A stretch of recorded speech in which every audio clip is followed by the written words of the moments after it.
All right, welcome everyone to our next GDS tutorial.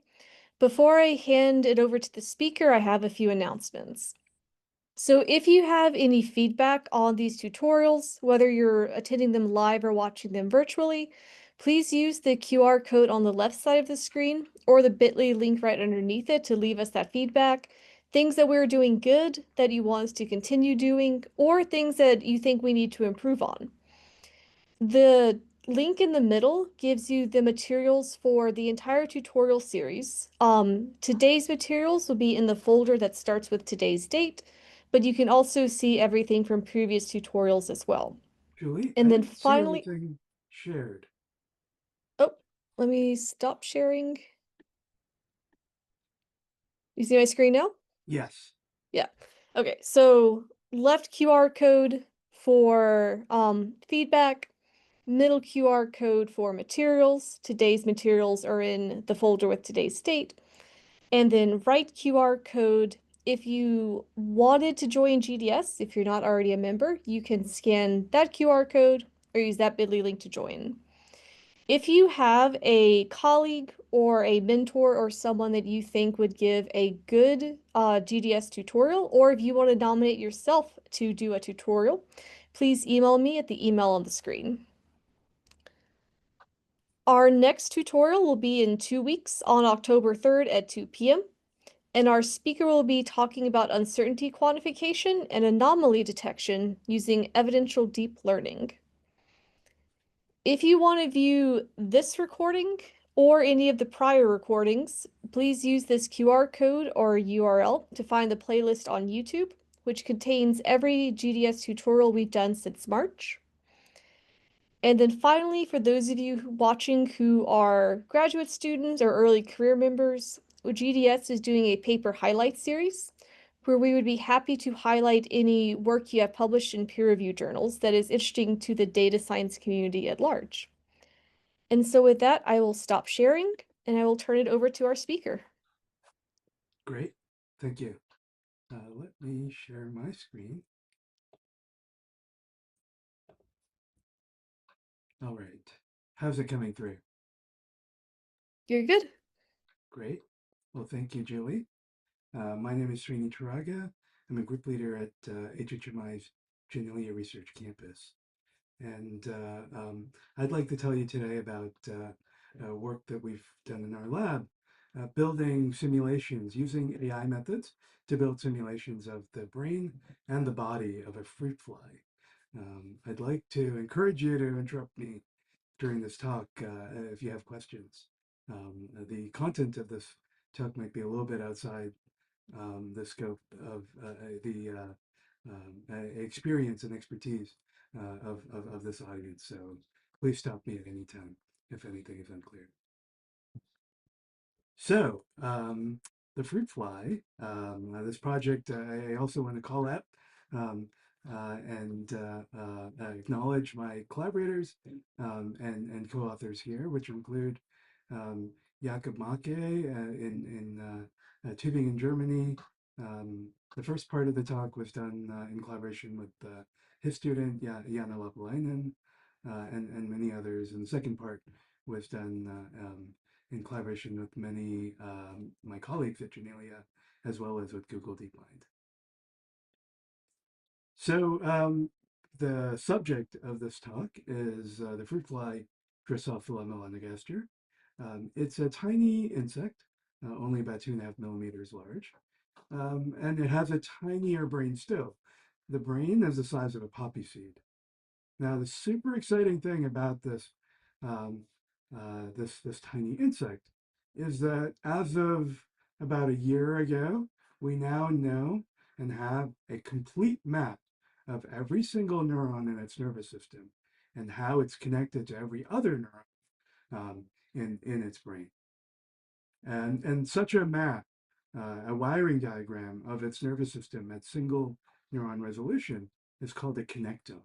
And these connectomes that are now coming out for the brain, as well as the ventral nerve cord, which is kind of like the spinal cord of the fly, are the product of um, huge collaborations and involving scientists working together for many years, up to 10 years, in order to assemble these wiring diagrams.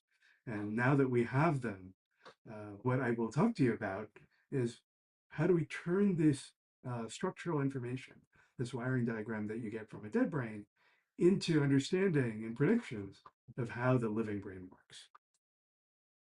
So a little bit about the flywire brain. That's an effort led by Princeton, um, University of Cambridge, as well as some of my colleagues formerly at Janelia, um, to assemble a connectome for the brain of the fruit fly. And that's what you're seeing here. And in this image here, every color corresponds to the shape of one neuron. And so different neurons are colored differently. And if you dig deeper into this data set, you'll find that we now know, um, the shapes of all the different neurons, brain cells in the fly brain, and who they're talking to via the wires, which are the axons and their dendrites. And here you're seeing the subsets of the neurons in the fly brain, which are motor neurons or sensory neurons, for instance, on the left and right, are the photoreceptors, which allow them to see their world with their visual systems. You see as well the endocrine system neurons that are involved there. You see basically every part of the brain and in extraordinary detail. So these wires, these multicolored wires, corresponds to each color is one nerve cell, one neuron in this fly brain. This is the optic lobes, what I'll be talking in this particular talk. Um, and so we want to turn this extraordinarily detailed um, information that we now have of the fly brain into simulations, predictions, and ultimately understanding. So here's my caricature as a computational neuroscientist and someone who uh, comes at it from an AI perspective of how the brain works. At the microscopic scale are the individual brain cells and the synapses that connect them, and the mechanisms by which they work. Um, how does a single neuron um, translate its inputs into outputs? What is the input-output function of each neuron? Um, what is the input-output function of each synapse which connects them? And these are dictated by the biophysical properties of these cells and these synapses. What also matters is the connectivity between these neurons, how they're organized, the wiring diagram, which is the connectome that I just told you about. And then there's a whole host of other mechanisms, some of which we know about, neuromodulation, synaptic plasticity, and then there may be others that we have yet to discover. And so these are at the microscopic scale, the mechanisms of how the brain works, um, dictated by molecules, so the biophysics of neurons um, and synapses and more, as well as the wiring diagram, which you can see if you perform now electron microscopy on a dead brain. Collectively, these microscopic mechanisms give rise to the neural activity produced by the brain. And the neural activity produced by the brain gives rise to the behavior that you can observe in the animal. And the behavior that the animal is performing usually subserves some task that the animal has set for itself. For instance, to look for food or to look for a mate, um, defend its territory, escape predators. Now, we now live in this world where we can measure the connectivity perfectly of the entire brain, of the entire nervous system, at least for this tiny little fruit fly. But in order to build a simulation of the neural activity of this brain in the living animal, we need measurements that we cannot yet make across the entire nervous system. We need to know the dynamics, the biophysics of neurons and synapses. We need to know how in the living brain does a neuron respond to its input. And those are things we can't measure perfectly. And so, one of the great challenges is that our understanding the measurements that we can make at the microscopic scale are still incomplete. While we can make these extraordinary measurements in the dead brain, how do we then bring that to life? Now, um, while connectomes are not sufficient, and they give us this great deal of information, there's this missing data that we need to learn how to fill out. Now, while we can't measure neural activity, for instance, across the entire brain perfectly under all circumstances, we can measure it some of the time. We've been able to measure animal behavior with our eyes as well as with video cameras for a very long time. And we know something about how neurons work and the synaptic and neuronal biophysics, even though we may not know the exact parameter setting for each and every neuron.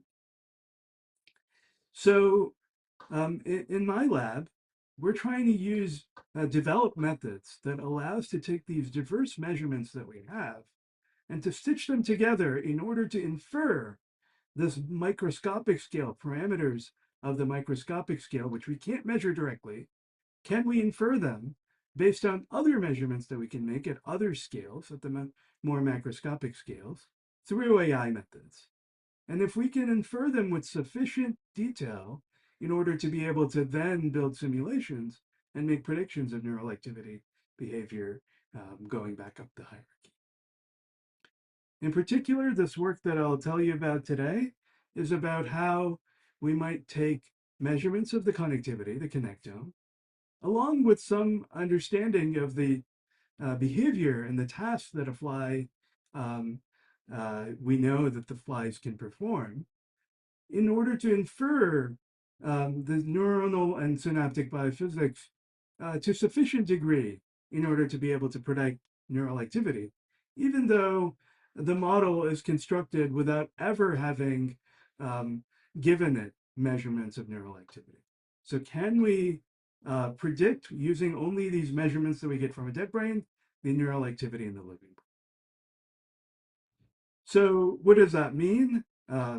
We can make connectomic measurements, as I told you, using electron microscopy um, of different parts of the fly brain and including the entire thing now. So we're going to build a simulation for the visual system, the fly visual system. And this simulation that we build over here, we can show it visual stimuli that people have shown in the lab to living flies. And we can now, our simulation can predict the neural activity across this part of the nervous system, the visual system. And we can ask how well does this simulation predict neural activity that has been measured in the past over the last couple of decades in the fly visual system of living flies. If that works, then that suggests that we now have a mechanism, a method for using AI to, as I said, take measurements at the macroscopic scale that are easier to make, to infer parameters at the microscopic scale that we can't directly measure. Okay, so let me give you a quick introduction to the fly visual system. The fly is a highly visual creature. You can see a picture of the head of the fly on the right, and you'll see that it's dominated by its two eyes, these two compound eyes. In fact, not only is the head dominated by the eyes, the nervous system of the fly is dominated by its visual system. A third of of the neurons in its brain are dedicated to the processing of each eye. So together, 2/3 of its brain is dedicated to visual processing.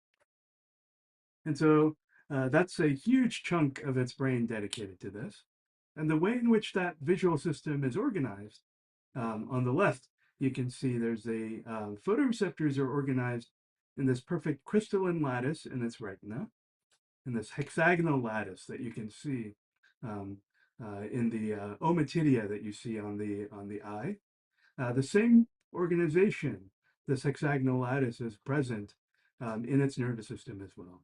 So the neurons that process information from the photoreceptors in the retina um, in the brain regions of the lamina, the medulla, and the lobular plate, each of these brain regions has the same crystalline hexagonal lattice organization, which means that essentially there's a one-to-one correspondence um, in the neurons that process each pixel in the fly's eye and the neurons that do that process. Now, what the connectome tells us is the precise organization of who's connected to who. What you see here on the right is a connectivity between different cell types in the optic lobe. The optic lobe has hundreds of cell types. This is the connectivity for 64 of its most common cell types. So these are cell types where for each type, there is one neuron for each pixel in the eye. And so, for instance, there's the photoreceptors at the top, the Rs 1 through 8. There's 8 photoreceptors per pixel, similar to the multiple colors, the 3 colors in an RGB image, the 3 color channels per pixel in photographs that we watch. And so this matrix tells you which of these cell types is connected to which other cell types. You'll notice that it's quite sparse, and you'll notice that they're coded into blue and red squares. So the red squares are connections between cell types that are excitatory, meaning that input from that cell type makes the neuron more active. And then the blue correspond to inhibitory connections, which reduce the activity in the target neuron. The connectivity is quite sparse, and some connections are stronger than others, and you can see how strong they are in terms of the sizes of these squares. Now, in the fly brain, and in any brain, any two neurons don't just often make one connection or synapse between each other. They can make more than that. And in fact, in the fly brain, they can make tens to even hundreds of synapses between the same two neurons. So this is a proxy, we believe, for synaptic strength. How strong is a connection, can be read off by looking at the number of synapses between any two neurons.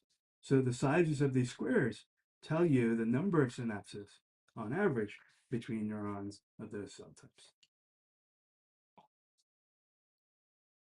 And our knowledge of the connectivity isn't just at the cell type scale, it's actually at the level of individual neurons.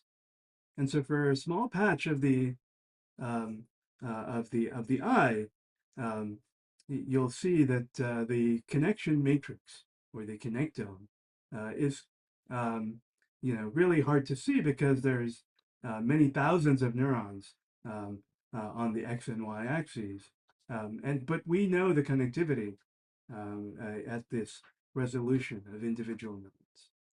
Now, for those of you who are familiar with convolutional neural networks, many of these cell types, all of these cell types can be thought of as analogous to feature maps in a convolutional neural network. And the connections between cell types can be thought of as filters that operate on each feature map. And a visualization of what that looks like, you can see here, for the hexagonal lattice that our neurons lie in. And this is the kind of fine-scaled information we know, is that, let's say we have a neuron of the T4D cell type. Neurons in the fly are so stereotyped from animal to animal that they have names. And so if we take a look at this one particular cell type called T4D, which is famous in fly neurobiology, and I'll soon tell you why, you'll see that it receives inputs in this spatial organization from neurons of the MI9 subtype. So what we wanted to do is to take this data to build a simulation, and here's what our simulation looks like. Each of these hexagons over here is a collection of all the neurons of that particular type. So you have at the beginning the photoreceptors, the 8 types of photoreceptors, and each pixel inside of this hexagon corresponds to one of those cells. And the wires, the lines here connect cell types that are connected to each other. And our goal is to present the retina. If we simulate showing this simulation based a video clip by presenting patterns of light and dark to the photoreceptors, how does that, what's the resulting neural activity across the rest of the visual system?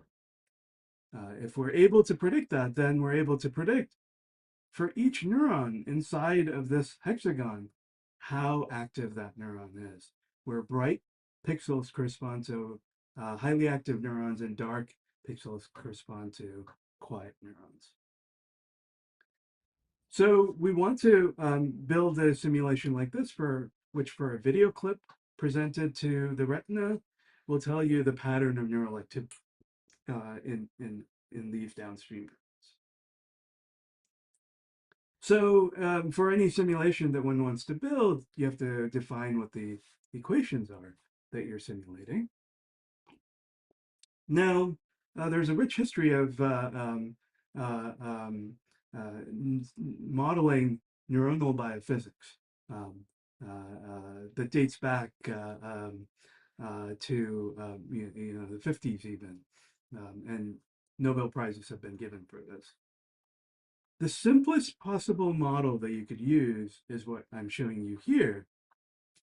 And even the simplest model, neurons are excitable cells, which have a voltage that represents its neural activity. This voltage over time is what we model. And the set of differential equations that model that, the activity of each neuron, is given here at the top. The simplest version, model of a neuron that you could build is that of a passive point neuron, as it's called in computational neuroscience. And that means for each neuron, its voltage evolves according to its synaptic input. And it has two parameters.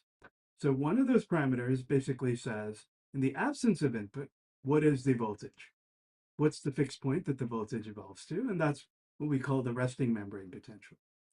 And then the second parameter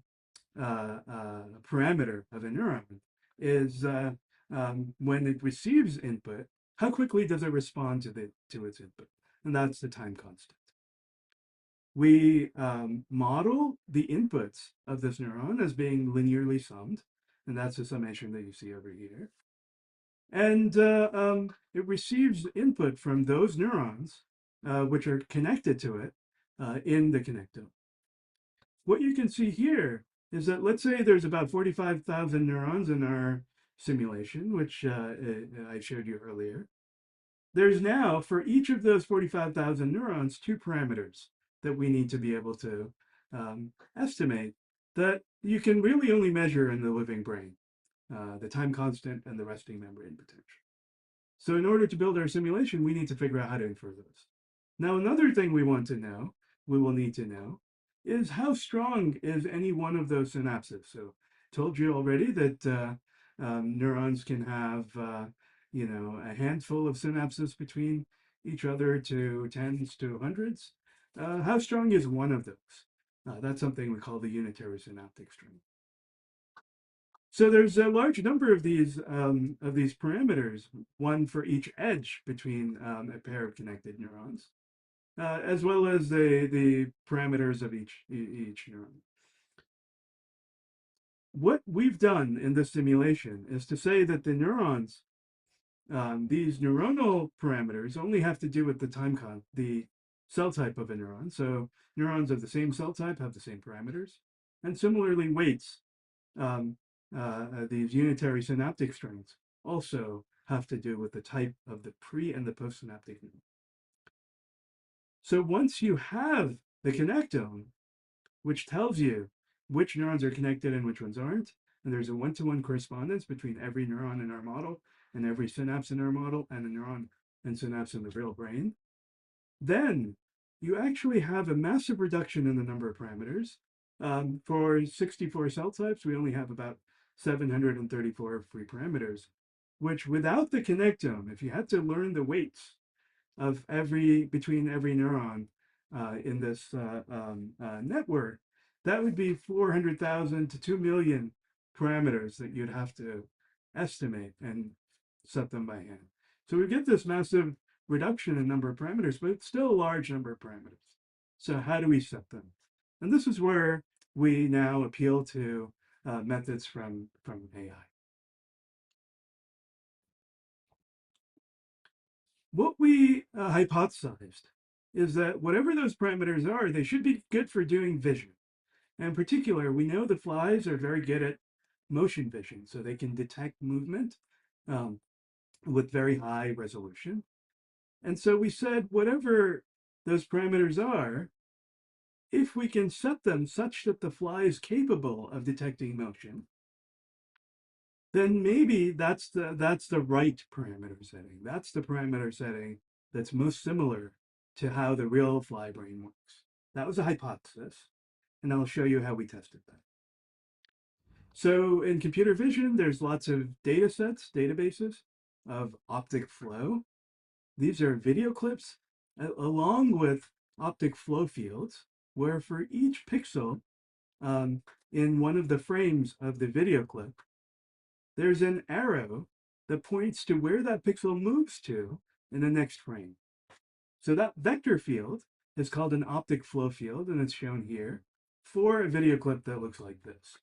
And there's this data set called the Sintel data set that we used over here, um, generated many, many years ago by a group in Germany.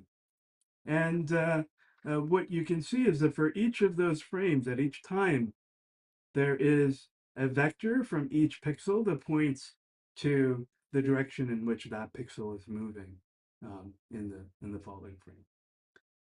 So we want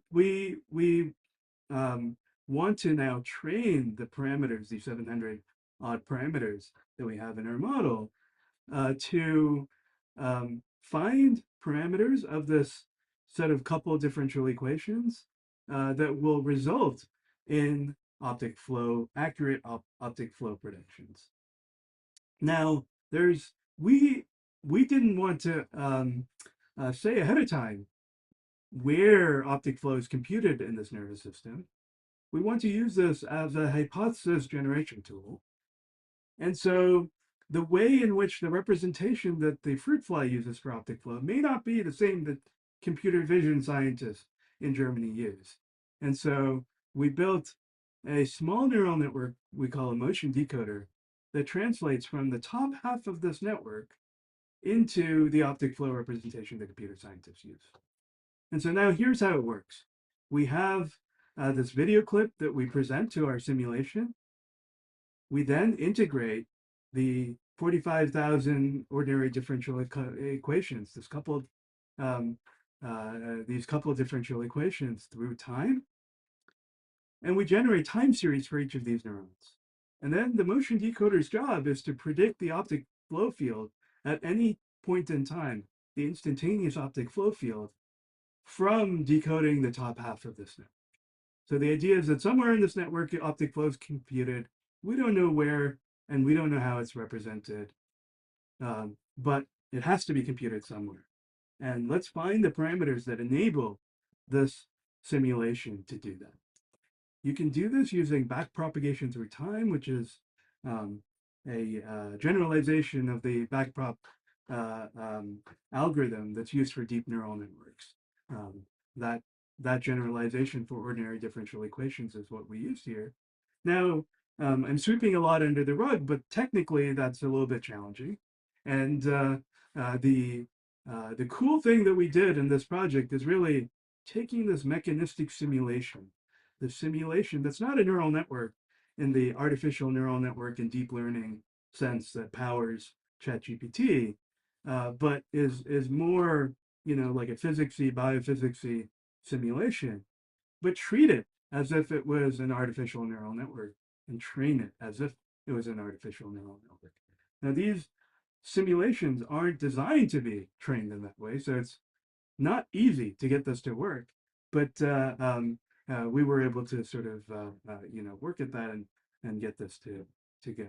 So once we've done this training, we asked ourselves, we have now a simulation that was constrained by the connectome, our understanding of neuronal biophysics, but we didn't know the parameters. And those parameters we optimize using this strategy, which we call task optimization. Can we now, if we ask this simulation, interrogate it, will it accurately predict the neural activity across this network? Now, one of the biggest sort of discoveries um, in the last decade and a half in the flying visual neuroscience was the discovery of the elementary motion detectors, the neurons that respond preferentially to motion in one direction versus the other. So imagine that I have an edge, a bright edge on a dark background, and it moves upwards, versus a bright edge on a dark background and it moves downwards. This neuron here in the middle for T4C will respond differently. It will respond more strongly to motion in one direction than in the opposite direction. And that direction is called the preferred direction. So this study from 2013 discovered that these two cell types, T4 and T5, these populations of neurons, are motion selective in these four cardinal directions. And so we asked if we could show our simulation exactly these stimuli that people showed in the lab to living flies and correctly predict which neurons are motion selective and how. And that's exactly what we were very excited to find, is that our predictions very well and very nicely match the measurements made in that landmark study. In fact, you can look across all 64 cell types. Only about half of these have ever been recorded from. Um, our model not only makes predictions for those that have been recorded from historically, as well as other neurons that have yet to be recorded. And so those are predictions that our model makes. We correctly predict that these T4 neurons are motion selective, T5 neurons are motion selective. Just kind of ignore, I'd say, these names for now, because those only matter to biologists who've studied the fly visual system for decades. So we correctly predict that those are motion selective and not their input neurons. And then we also have other predictions for neurons that have yet to be characterized. There's a few other things that you can also predict, the segregation into on and off pathways, which is a common feature of all sensory systems and sensory nervous systems, is that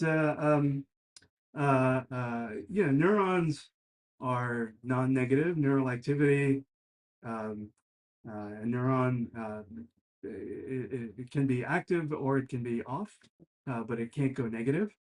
Um, and so, as a consequence of that, stimuli like light intensity is encoded usually by two populations of neurons, ones that are sensitive to increases in light and ones that are sensitive to decreases in light.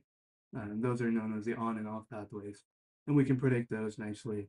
And what we showed rather extensively with, in this case, we had 400 something odd page supplement, which had predictions for each and every neuron and each and every stimulus that you can imagine showing it, which is by far, more comprehensive than what's anything that's been done in the past, is that the strategy for using machine learning to infer the microscopic parameters can be used to predict the neural activity in the brain, even though it was never trained using any measurements of neural activity. And this is this is very exciting because um, the usual way that you train artificial neural networks, um, in this context, it would be called a black box neural network because nothing about the structure is constrained. There is no way that any hidden neuron inside of this network, um, its activity will correspond to a neuron in the real brain. And two, there's a very large number, an infinite number of neural networks that can compute the same input-output function in the context of, for instance, computing optic flow.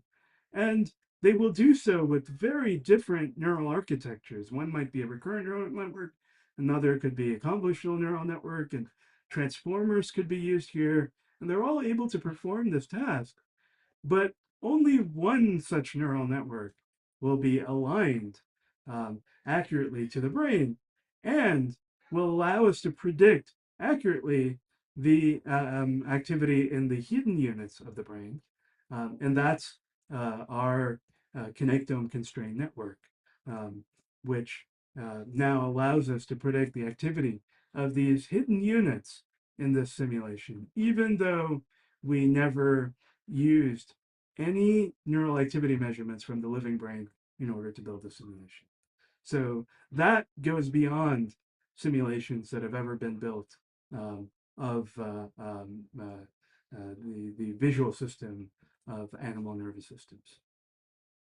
So this simulation that we built was for the motion pathways of the fly visual system, but we now have a connectome for far more than just that. In fact, we now have the connectome for the entire brain and the entire ventral nervous system. Can we extend this approach that we developed to the rest of the brain, and indeed to the whole brain? Well, the thing that we needed in order to train this model was a data set that contained the inputs of a particular neural circuit and its corresponding outputs. And that's how we trained up our simulation. Now, if we think at the entire brain scale, the inputs comprise the entire sensory system of the brain, and the outputs consist of the entire motor system of the brain. And these come from the body. The body is what interfaces between the brain and the environment of the animal. And so in order to predict and simulate accurately and faithfully the sensory inputs to the brain, as well as the motor outputs produced by the brain, we built a physics simulation of the environment as well as the body and built a body model, a detailed body model for the fruit fly. So my colleague Igor Sivanowitz performed high resolution imaging of the entire body of the fly and then constructed 3D models of every body part and then rigged them together in Blender to build this beautiful 3D model of the entire fly body. We then worked with colleagues at Google DeepMind to bring that 3D model into a physics engine, which allow us now to build a physics simulation of the entire body and how the body moves in all its degrees of freedom and how it interacts with the world around it, which include the surface that it might walk on and crawl on, as well as the air, the fluid that allows it to fly. Once we built this physics simulation of the entire um,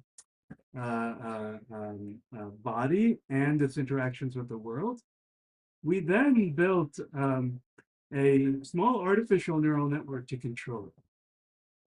And this artificial neural network, as a proof of concept, we trained it to crawl on surfaces as well as to fly the way a fruit fly flies. And this we did with reinforcement learning. Now, the first way that we tried this, using standard reinforcement learning to train it to walk, on the left and fly on the right was a massive success by reinforcement learning standards, and yet also a massive failure by biology standards. And that's because if you look at what reinforcement learning systems are training this artificial neural network brain to do, we asked it to train the nervous system in order to make it walk um, at constant velocity, walk forward. It's clearly doing it, but it's clearly doing it in a completely wrong way. It's walking on its knees. It's not using all of its legs. Um, and so, uh, similarly, if you look at the flight, um, in this simplified, highly simplified fluid simulation that we have inside of this Majocto physics simulator, it's learned to fly, but it doesn't fly anything like real flies do. Um, and, and these are trajectories that real flies we know can fly. And this simulation is able to, but it does it completely incorrectly. And so in order to fix this, we use data from how real flies crawl and fly. And we used a form of reinforcement learning called imitation learning in order to train this fly to walk and fly. And that resulted in this controller, this neural network, this closed loop artificial neural network that trained this fly to walk along the same trajectories that real flies have walked along in the lab setting, um, and do it in a realistic manner, um, similar to the way that real flies walk. And similarly, here's a trajectory that a real fly flew in the lab of Michael Dickinson at Caltech, and um, our now imitation trained controller enables our body model to fly in a similar manner to the to how real flies fly. In fact, you see right now, it looks like it's flying sideways. That's actually real. That's actually exactly how small flies, um, uh, um, uh, insects that are at the small sizes, um, when they're flying, it's almost like they're swimming in air. Um, and when they make this abrupt turn, they were startled at that point, and they're trying to escape. This is their escape response and make this very um, abrupt turn. This is actually exactly how they fly. So what I showed you today is this physics simulation that we built, inside of which we embodied an artificial neural network for its brain. And this artificial neural network took as input the sensory signals that the body provides, and then produced motor commands that enabled the body to walk and fly by interacting with its environment, by pushing down on air to generate lift, and to stick for its feet to stick to the surface and then push off in order to crawl. Um, Demonstrating that we have a sufficiently realistic body model and detailed body model, which can do a variety of different behaviors with the same body.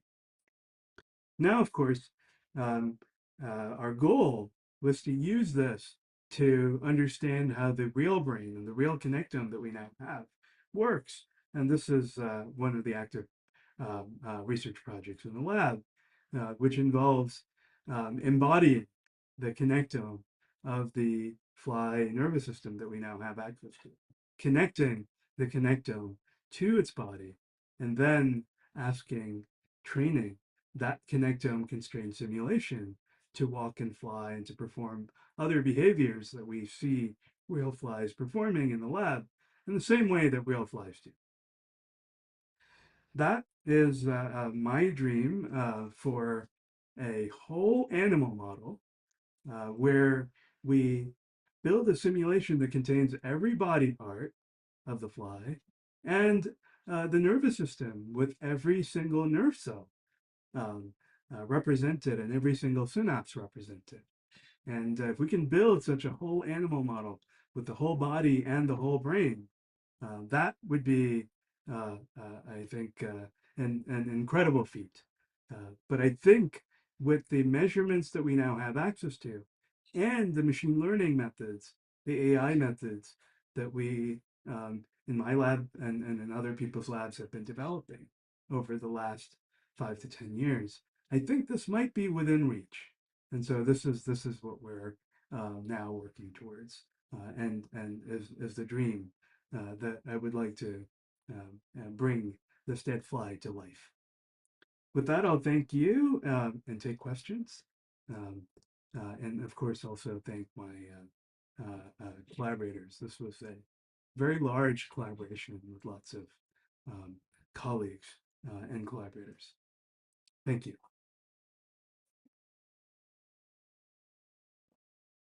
Feel free to just unmute yourself and ask any questions at this point. Um,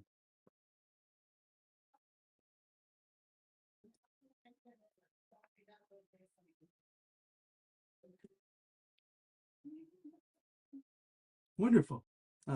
In that case, thank you all. Um, thank you for being here.